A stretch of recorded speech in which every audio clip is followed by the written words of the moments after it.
week. This is with regards to Israel, which is plunging into a crisis of sorts after the country's parliament passed the first bill of a controversial judicial overhaul. The law has taken away the court's power to veto government decisions. Millions have opposed the change, saying it would erode the independence of the judiciary and harm Israel's democracy. Thousands of Israeli army reservists are now threatening to pull out as a mark of protest, and many of Israel's leaders are worried about a deeper conflict. Israel's Supreme Court says that it will hear appeals against the controversial new law that curbs its power. But for now, the country and the Israeli society remain sharply divided.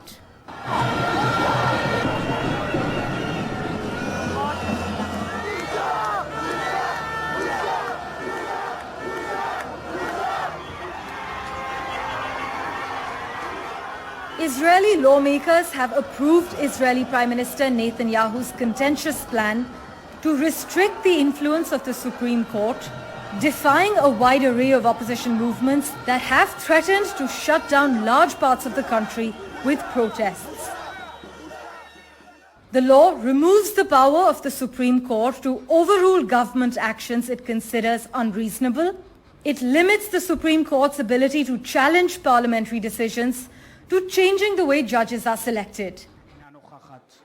Every member of the coalition voted in favor, while opposition lawmakers abandoned the Israeli parliament in protest.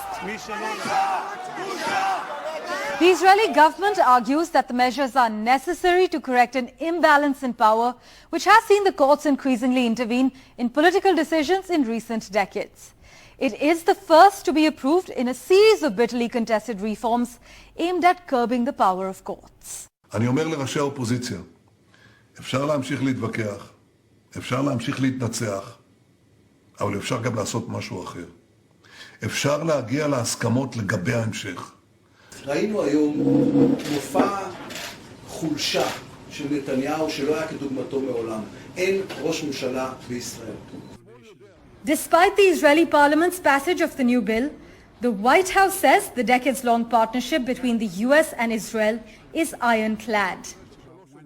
Our decades-long partnership is ironclad. That continues to be the case. The core of that relationship is certainly on democratic values, a shared democratic values and interests. Israel's Supreme Court now faces a strange dilemma that could set two of the country's branches of government squarely against each other. The High Court justices have to decide how to handle a plan that would curtail their own power. Parmeshwar Bava for NDTV.